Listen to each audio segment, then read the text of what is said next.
Right. Excellent. So just to check in, everybody knows everybody? Yes. Yeah. Excellent. I would Okay. hope so. So, yeah, right. After all this time, I'm going to begin by reading. This is a review from an organization called Book List, and I'm just reading part of the review. It goes like this. In 1921, Elsa Walcott is a tall, bookish woman of 25 whose soul is stifled by her superficial parents. By 1934, after marrying Rafe Martinelli, a young Italian Catholic who was the first man to show her affection, Elsa is a mother of two who has found a home on her beloved in-laws' farm. Severe drought and terrible dust storms affect everyone in this proud family, and they are all forced to make tough choices. This wide-ranging saga ticks all the boxes for deeply satisfying historical fiction. Elsa is an achingly real character whose sense of self-worth slowly emerges through trying circumstances, and her shifting relationship with her rebellious daughter Loretta is particularly moving. So I'm just curious out of the box. Would you agree with that? Yes. Yeah. Yeah. Yeah. Okay, great. So before we get into questions about the book itself, and I want to make sure we get your questions in. I have some already written out, but let's make sure we get to your questions too. I want to read you something. This is from President Franklin Delano Roosevelt. It's his fireside chat from September 6th of 1936. I'm just going to read a little bit. First of all, he spends a paragraph talking about the incredible devastation of the fields and how nothing is growing and everything is just stunted and forlorn.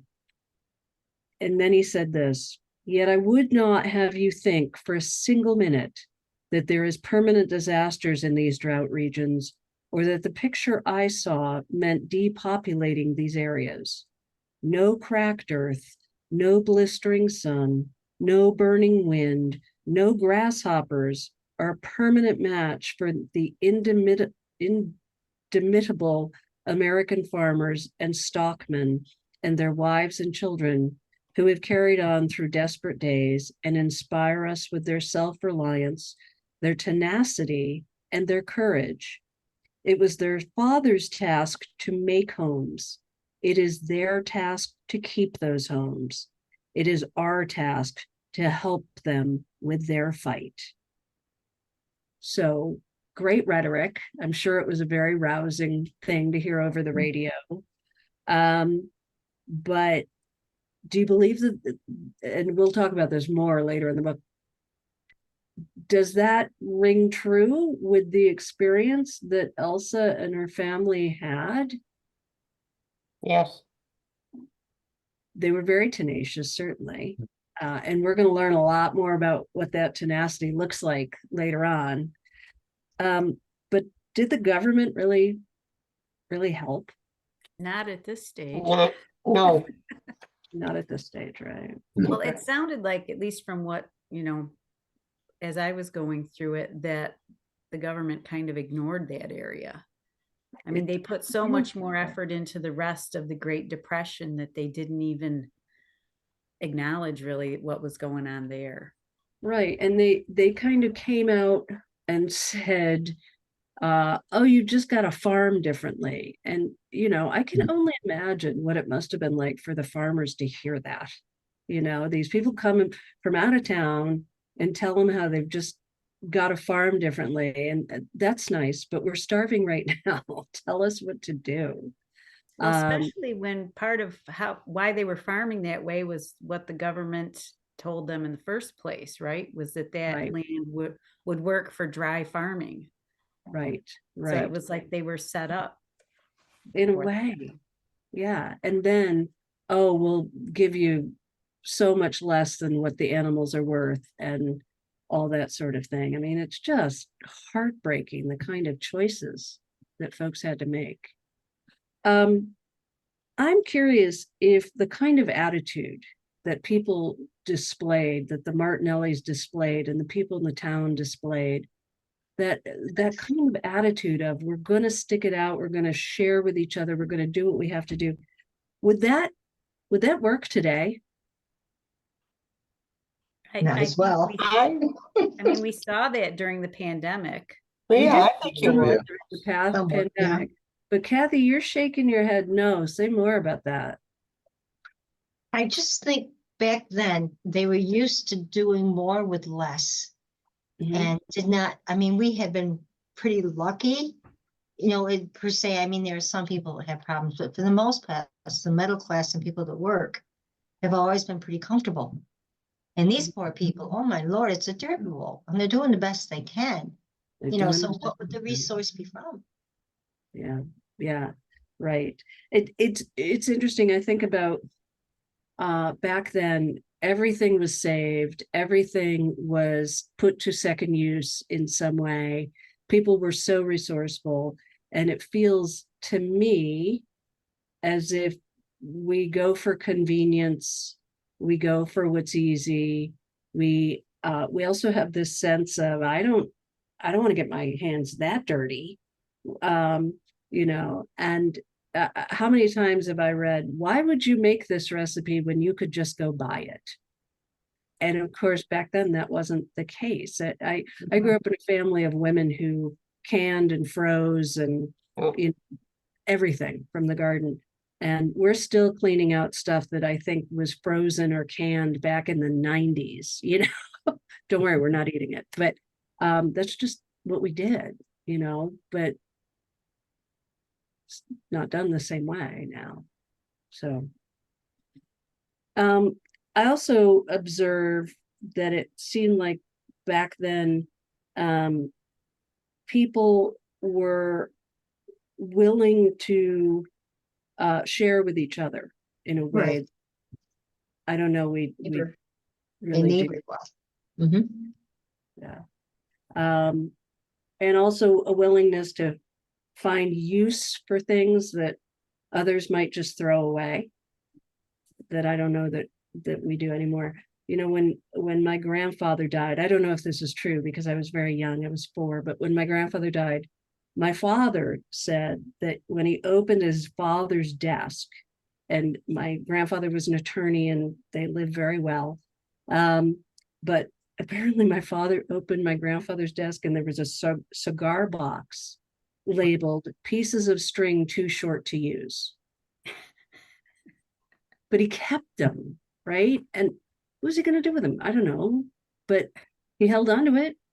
So this what Roosevelt said about self-reliance, about tenacity, about courage, about making homes and keeping homes, and our need to protect one another, are these Christian values or are they American values? Both. Both. Mhm. I would say both too. Mhm. Well, that leads me to my next question. A big theme of the novel is obtaining the American dream, whether it's through financial independence of owning a farm or traveling to California, as a lot of people have already done in the story, in search of a better life. Do you think the American dream is a reality or a myth? Good question. It depends on where you are and how you think. Mhm. Because if you can go back in my history 3 generations and they were boat people. Coming from Europe, you know what I mean? I'm not here from colonial times or whatever. The Irish, Mhm. Yeah. English. By the way, Polly just joined us, by the way. Hi, Polly. Hi, Hello, Paul. Polly. Hi, Polly. If you can turn on your camera, great. If you're not up for that, that's cool too. We're talking about a theme in the novel about the American dream and whether we think it's real or a myth. So interesting question. Kathy was sharing that for her family, coming over as Irish, it was something that they sort of had to make for themselves. Well, it Other- seems like it seems like the American dream is whatever somebody spews. There really isn't a set one anymore. It's Mhm. gone way far away from what it's supposed to be.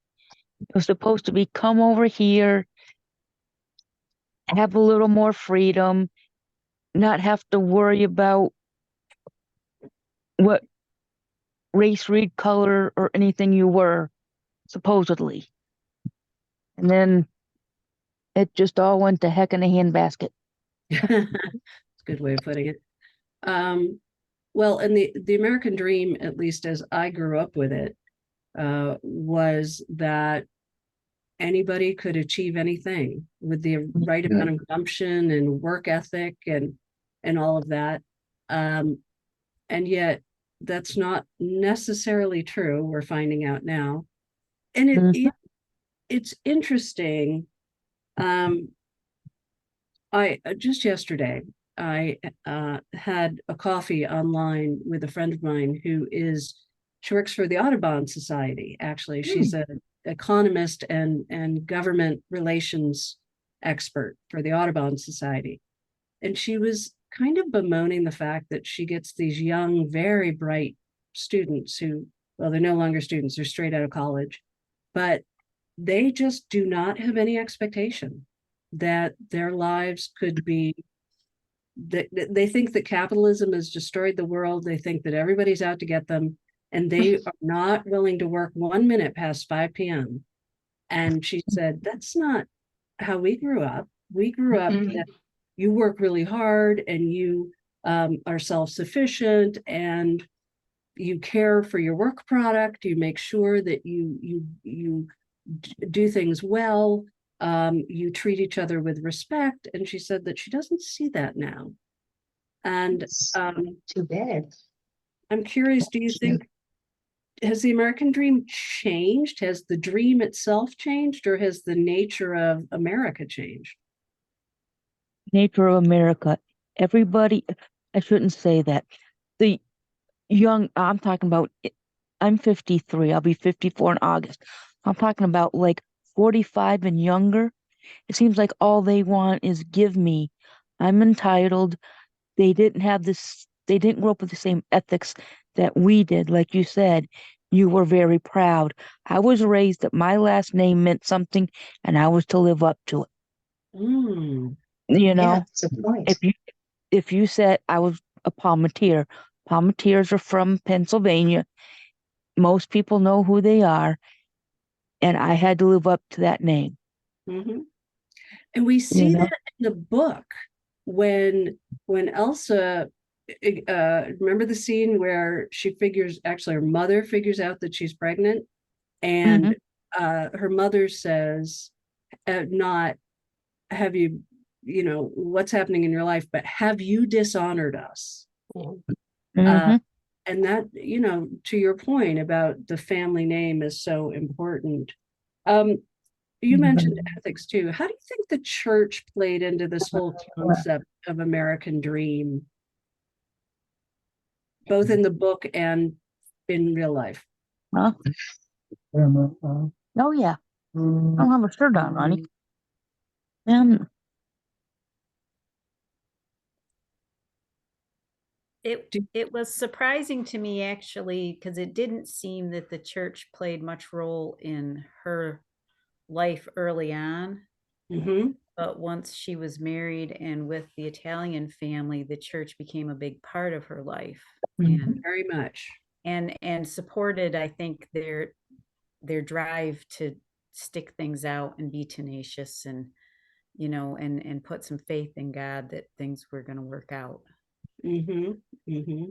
It felt to me, I wonder if anybody else got this, that for her family, her parents and her sisters and everything, it was so much about how everything looked. And one went to church because that's what one did, as compared with the Martinellis and their people at church. This was family. This is where you went to be sustained, where you celebrated and cried together. Yeah. And I picked up from Bible study today with her family.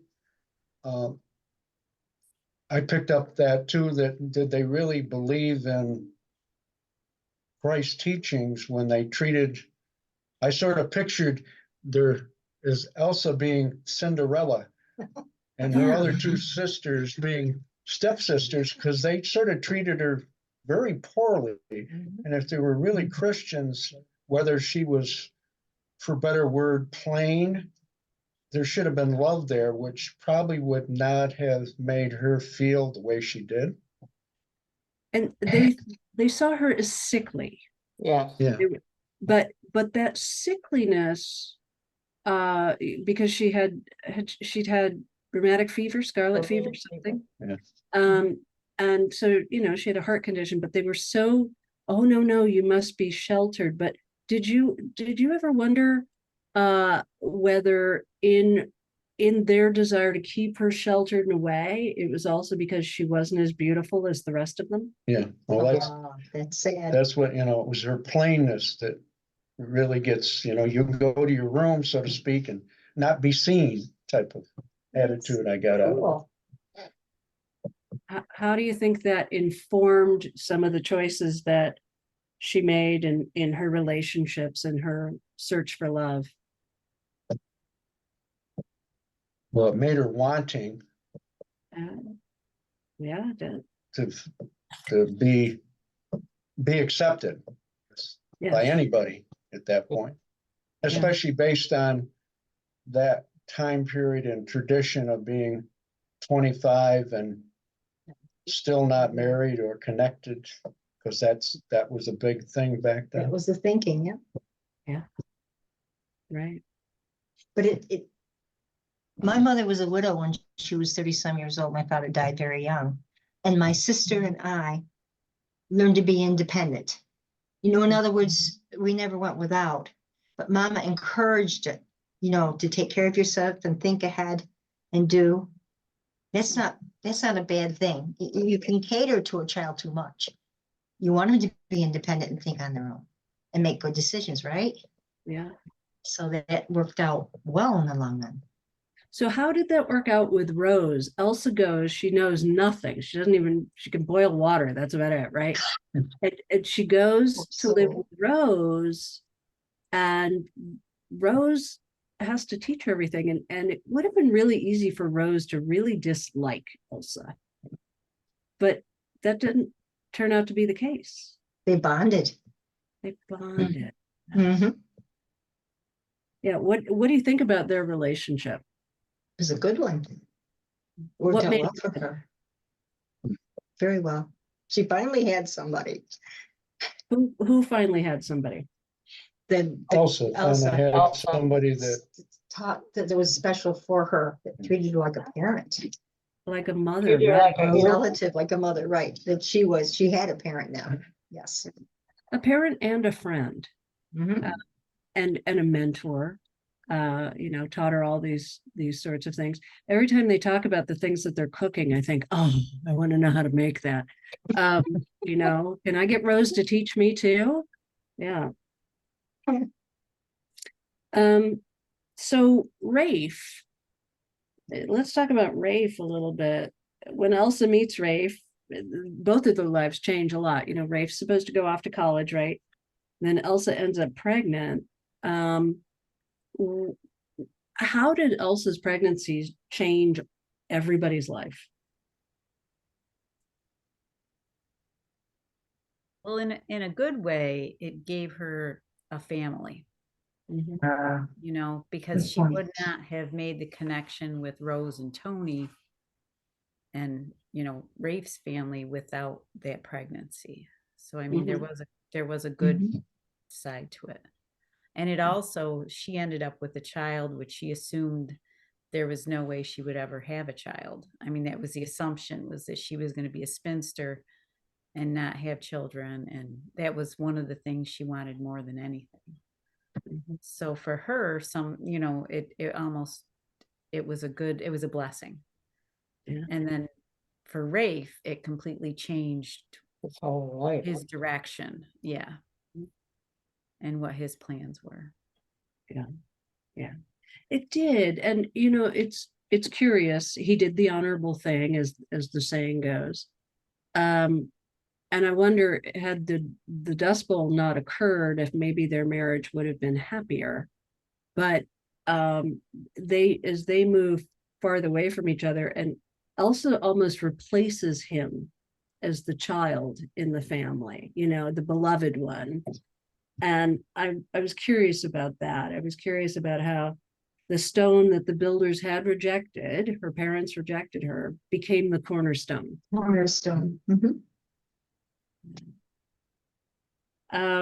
So Rafe becomes a bit of a drinker.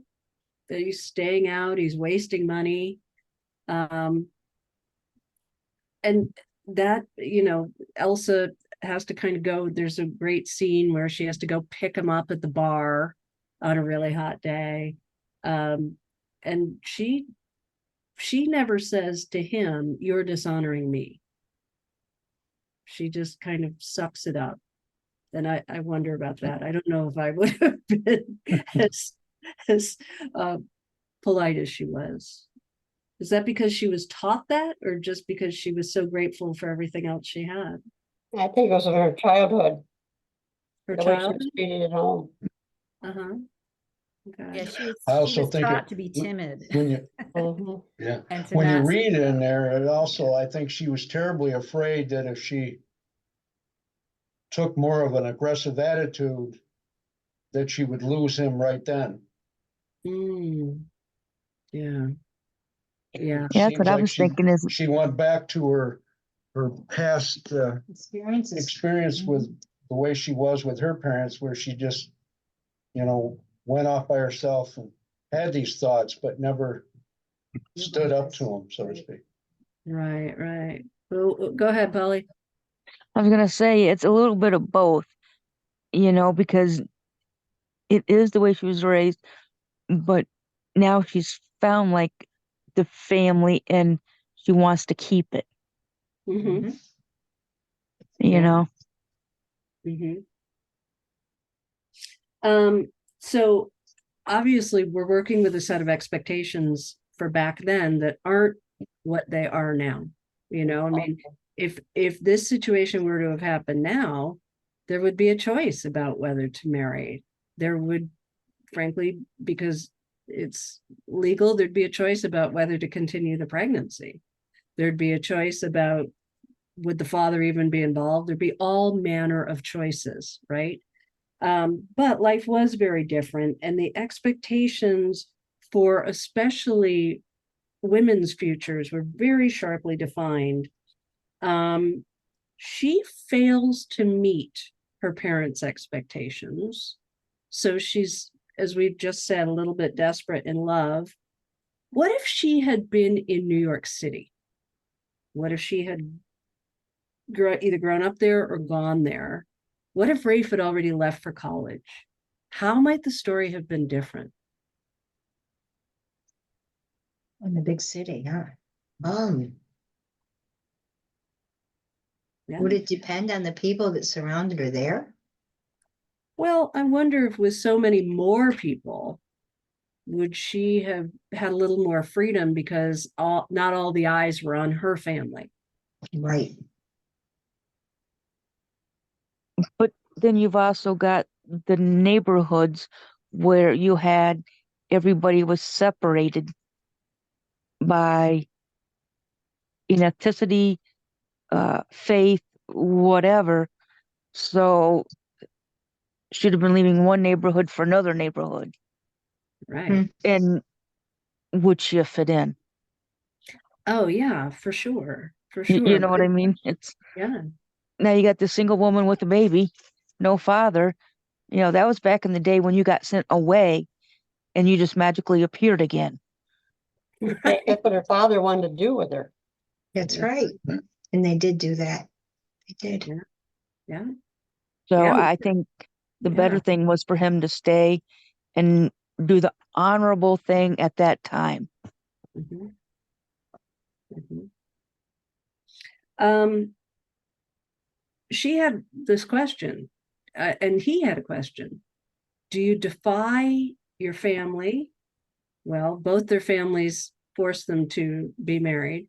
Do you defy societal expectations? What if she'd just taken her suitcase and gotten on the train with as much money as she could steal from her family and went off somewhere else?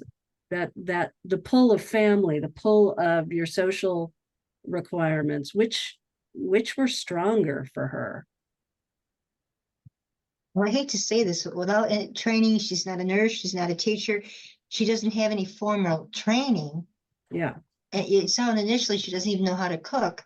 So what is she going to do? Who's going to watch her kid? It's just too many ifs.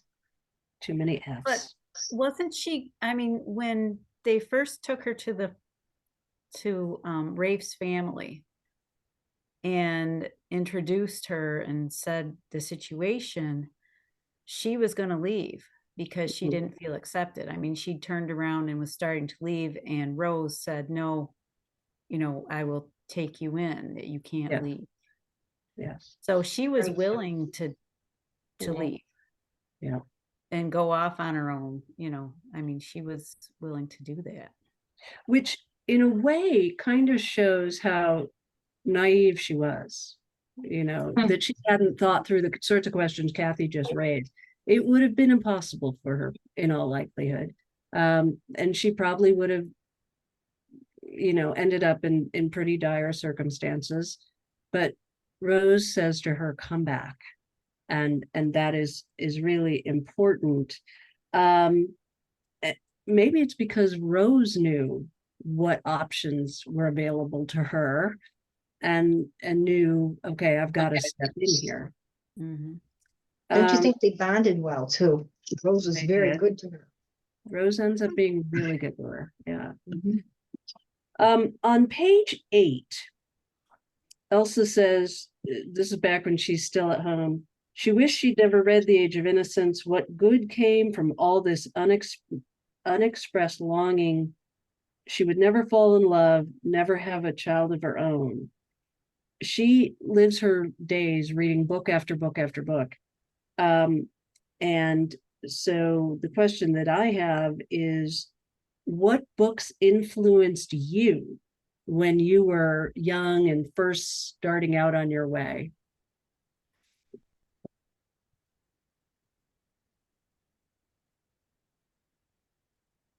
Well, some of my favorites at that age were actually like Jane Eyre and Pride and Prejudice, and which is funny because now it's like all of those are coming around again, and you hear a Oh, they lot of really talk are. about that. Yeah. When I was that age, it was A Tree Grows in Brooklyn. I That's so love nice. that. Yeah.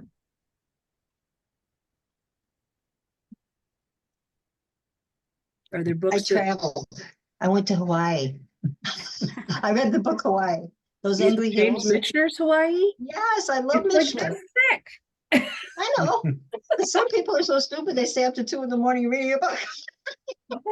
I got into that in the end, and I had to see the end. I just love those kind of books. Exodus was excellent also. Yeah, that's Those a good Angry Hills, that's about World War II. one. Yep. Mhm. Gone with the Wind. Bill, were you reading police procedurals or Reading folk novels. musicians? I actually, the first book I ever read at 10 years of age, and again, that's a thick book, was the complete works of Edward Conan Doyle's Sherlock Holmes. Sherlock Holmes, yes. Really? Yes. At 10 years old? Yeah, I saved my money and bought that and read that. I wish I had a hat around that I could tip to you. Oh my goodness. And so I almost didn't do this because for the most part, I read a lot of mystery stories, historical stories, Me too. biographies.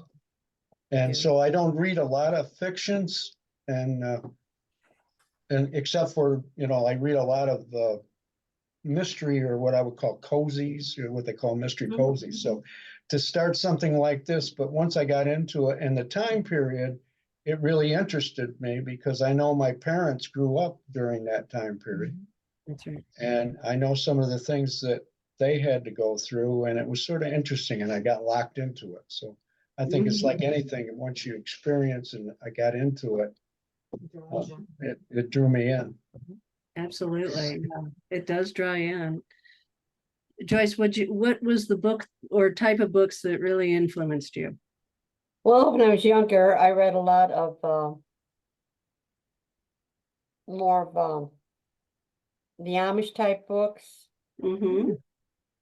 And in the early 1920s, those type of books. That's why this one really was interesting to me. Mm-hmm. I've heard. Okay. And Polly, how about you? What kinds of books were you reading back when you were coming of age in the 90s? I was always into mysteries, Uh-huh. and I was into death and mayhem as well. Oh, So, Mysteries. oh So- yeah. so let's give you some Stephen King, huh? Oh gosh, yes. Oh, yes. Dean Koontz. Oh yes, yes, yes.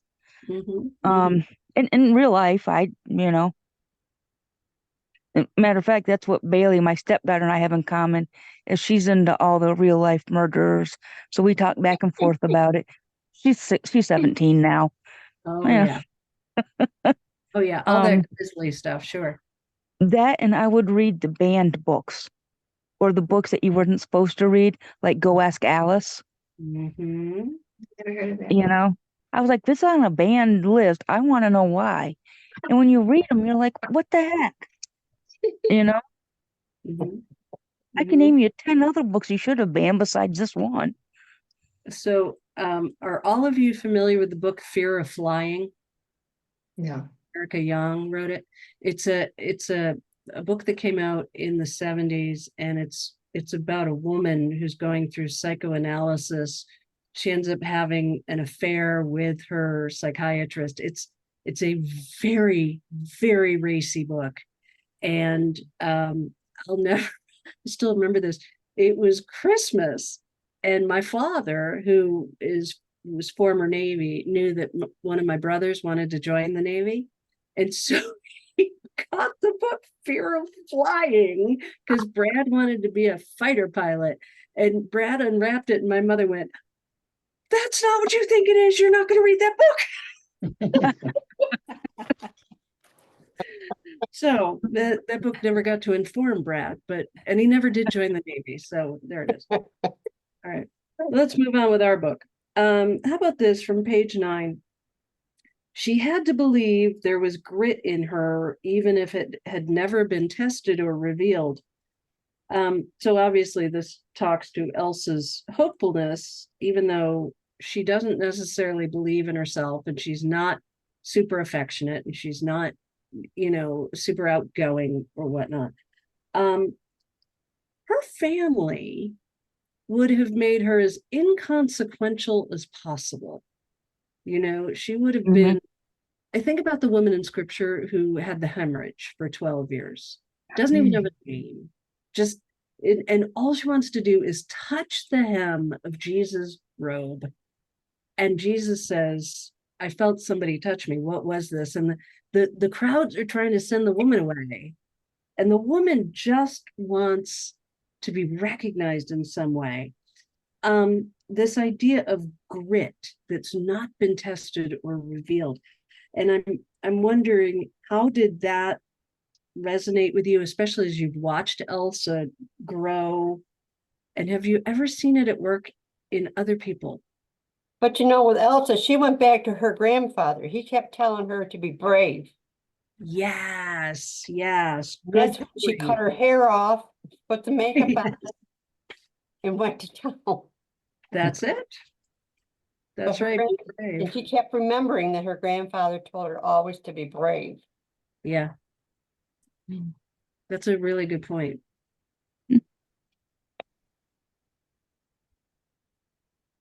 Did she have determination early on, or did she have to develop that determination?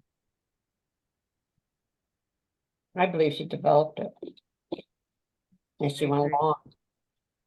Yeah. Well, it was certainly modeled for her by her parents-in-law, and by the other people in the church and whatnot. So I think that might have helped. Another good reason to have church. We model things for each other. Mhm. Let's talk about the fact that they were Italian. They ate different foods. They were Catholic, very different world. Back in the 20s, there was a lot of prejudice against the Irish, against Italians. And it's funny, I was thinking about how her father, Elsa's father, was perfectly willing to talk to the Italians as long as it was, I have what you need, and you're going to have a, buy on credit for your machinery or whatever. So how does the prejudice work in Elsa's family? How does it get expressed? Well, one time it sticks out when she brought her daughter to her mother to meet Mm, her, and her mother said that her daughter was dark. yes, Mhm. Mhm. yeah, absolutely. Um, what else do we see? How is that prejudice based on a sense that, well, they came here later, so this country is really ours? Is it based on, well, they're taking something from us, they're working lands that should be ours? They speak a different language, eat different foods. It almost seems like it's more just that they're different. That they're different. That like you're saying about they speak a different language, they go to a different church, they eat different foods, because Mhm. they still, they contribute to the economy that her parents are benefiting from. Just as you said that they'll sell farm equipment to them. Mm-hmm. So it's not that they didn't want them farming, it's that they don't want to associate with people that are different. Yeah. How does that work for us? Have we changed at all 100 years later? Don't you think it's also on how you're brought up? Hmm. Prejudice, I think, is taught. In my home, we were all a bunch of people from boats, third generation, and to me, but we're always taught to treat everybody on their own merit, that we're no better or no worse. We were Exactly. the middle class white people Mhm. that came Mhm. over on boats. The prejudice was not anything that was, it wouldn't have been tolerated. My grandmother would not have tolerated, or my mom. We were not brought to be up that way. Mhm. So it depends on how you're raised, and some people just like to feel superior. Yeah. Or I And think nowadays it sometimes seems go ahead, Polly. Go ahead, Paul. and nowadays it seems like there's a division because there's those of us that were raised that way that you know, if we dislike you, it's because you did something personal to us. It's not just because of your skin color or whatever. Right. It's because you have earned my displeasure. Mhm. And then you've got, I don't know where these people came from. But like I say, the younger ones that are the white supremacists and stuff, and I'm going, are you nuts? Are you crazy? Mm. You know, it didn't, it shouldn't have happened the first time. It didn't work. Go away. Just go on an island and be unto yourself then. Because again, America was founded for the freedom that you could have, not for the we started this country and nobody else is allowed in here, Mm. and don't bring people over, Mhm. you know? Oh, I I like totally. having the mix, because when I was in school, I took Spanish for a couple years, and you could go to this fair, and it was all the different countries, and you got to sample their foods and sample their culture and stuff. And every year I loved to go to it. And then I did German when I was in high school. You know, you got to have a mix. Otherwise, you're going to be bored. Well, you know, in the church, we have a different language for everything. You know, where is such and such stored? Oh, that's in the narthex. That's in the chancel. That's oh, make sure that you get the picts. You know, we've got a different word for everything. And especially for new people to the church, they find that really off-putting. And it can be, I've had many newish people say to me, I don't know the right word for it. I want to get involved, but I'm worried I'm going to say the wrong word. Or I'm worried I won't know what to do or the right thing to, what is that piece of linen a purificator, or is it a lavabo towel? Which one is it? Does it matter? You know, and I find all of that is a problem.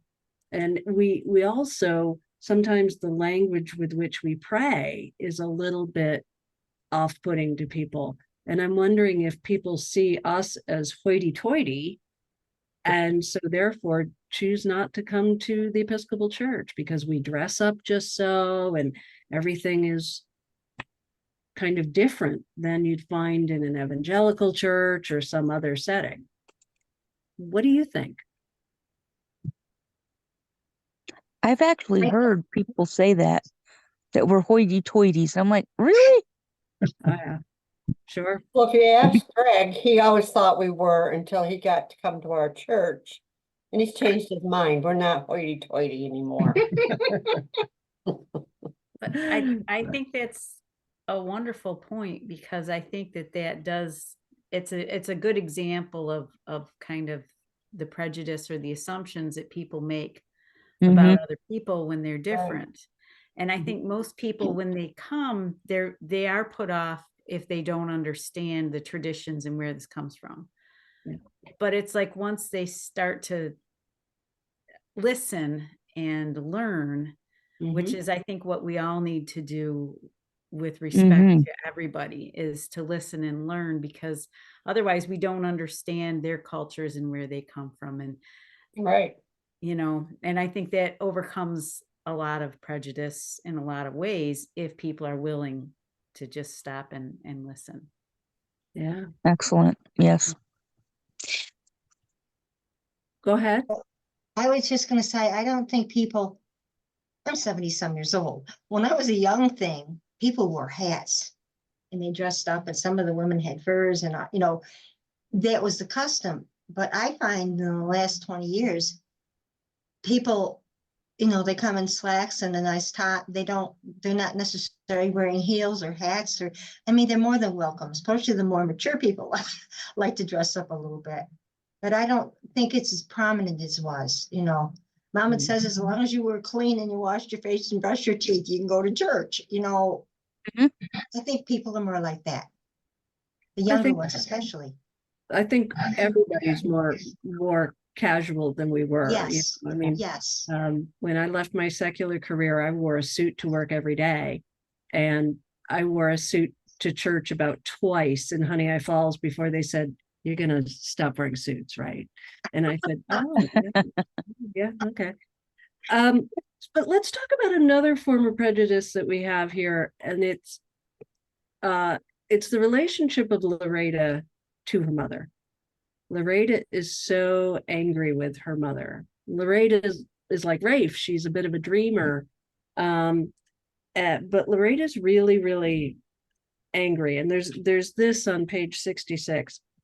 Elsa grieved daily for the loss of that closeness with her firstborn.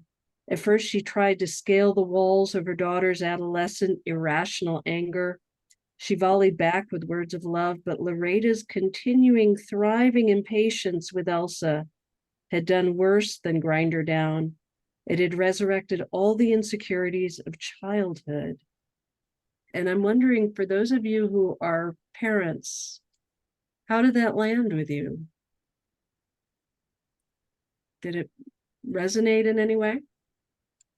I think dealing with teenagers, you often get that same Yeah. sort of thing. And I was reminded of, you know, the first time that you take your kids to school and they're embarrassed and don't want to, you know, drop me off at the corner and Don't kiss me, don't kiss me. Yeah. yeah. And I think it is hard as a parent. And I think like with someone like Elsa, who had been really traumatized, I think, with the way she was raised, Yeah. I mean, you can see where all of that rejection would bring up, you know, those previous Those problems. feelings. Yeah. No, for sure.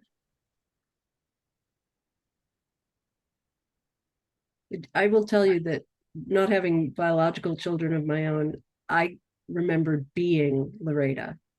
And I just, you know, it was like I wanted to call heaven and go, Mom, I'm really sorry. But I'm sure my mother knows. Anybody else have any thoughts on that passage?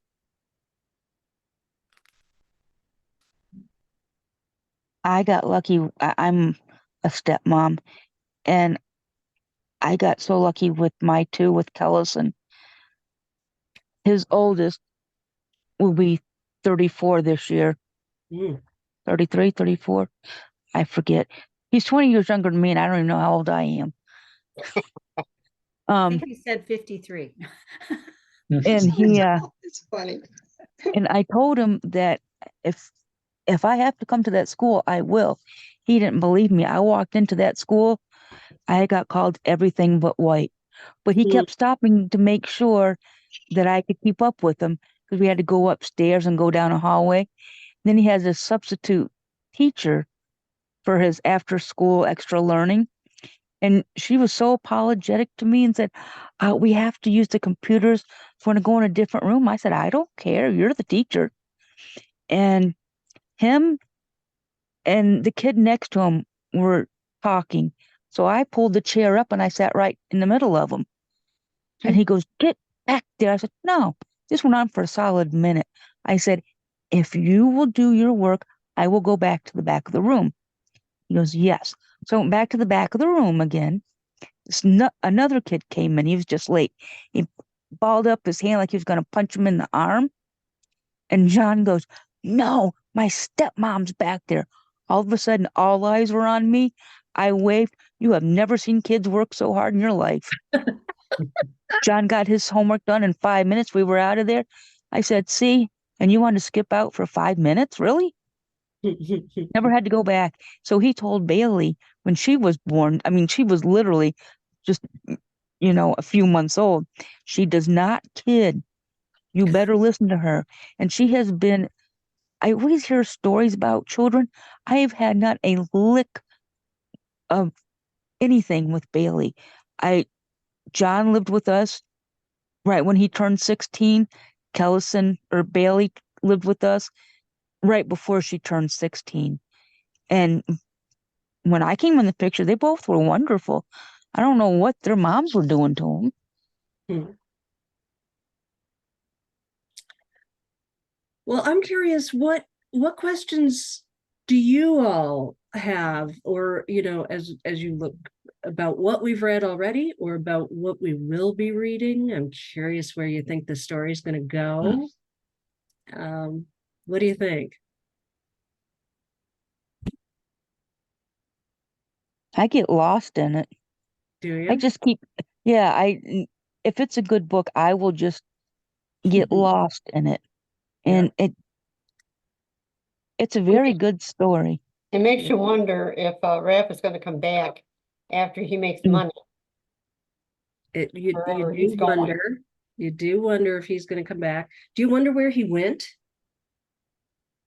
Yeah, there again, you're gonna guess, you're gonna surmise that maybe Oregon or California, so. Mm. To work, I assume, right? Looking for a job. Looking for a job. and we don't know. Are we going to see him again? Are we going to meet up with him? Is he going to come back? We don't have any way of knowing. What other questions do you have? Is it gonna rain? Is it going to rain? It's the Dust Bowl, Is isn't it it? ever Poor going to people. rain? Is it ever gonna rain? Yeah. I'm curious if nobody's able to farm their land, then nobody can make payments on their equipment. No. What's going on with her family? Do they go bankrupt? Do they leave? Do they stay? Does she sort of get to go, nah, nah, nah, nah, nah? We don't know. Does she stay Does she stay? or does she Exactly. follow Rafe? I'm not gonna tell you. Yeah. By the way, when in that scene where the ground just opened up, Loretta's in the barn putting away the horses and tending to the horses, and she hears this rumbling and she goes out and the ground just opens. I think if I'd seen that, if I were alive back then, I think I probably would have crawled under the kitchen table and just curled into a ball and cried my eyes out. What more can I happen? thought it's kind of weird. Yeah, It did was that weird. really happen? I mean, did the ground actually crack out there like that, or did she make that up? Oh yeah, no, it did. And it would just open up. Yeah. An earthquake, right? Is No, it due to just the so dry, dryness? she'd split. It split. Oh, Say again, Bill. I said, just got so dry, it would split. You're right. Mhm. Exactly. That's it. I was thinking earthquake was the first thing I could think of. The ground Yeah. opened I up. thought it was going to be a full-on earthquake too, and I thought, good Lord, what's next? Locusts, frogs, blood? I mean, it's beginning to sound We're like back in Exodus. Egypt. Exactly. Yeah. The sandstorms? The sandstorm, exactly right. They It were awful. does feel Wind. pretty Charlton Heston Old Testament-y, doesn't it? Amen. Yeah. I'm so glad you're liking this book. Yes. Really am. Well, next week we'll talk through 9 more chapters. So we'll get through chapter 18. Some of you are already pretty close to it. I don't want to go too much faster just in case there's someone out there who's going to watch this and wants to catch up. But it's such a great story. So let's keep reading. And if there are questions that you want to bring into the conversation next time, pop them out. Get those questions out there, because I've got some just from my own thinking, but I'm curious. I'm just curious why you chose a book like this for a book study. I chose this book, first of all, because I'd recently read it and loved it. But I was thinking about the communities in Allegheny County many of them have fallen on pretty tough times. People have moved away. Mhm. And, there's sort of this question of what are we now when we don't have the population that we had? I think there's a lot of sort of Christian parallels in this book without being overtly Christian. And that was interesting to me. And we've hit on a number of them tonight. But I also did it just for the fun of talking with you all about a really great book. It's been fun, really. It's been enjoyable. Good. Well, let's keep talking about it.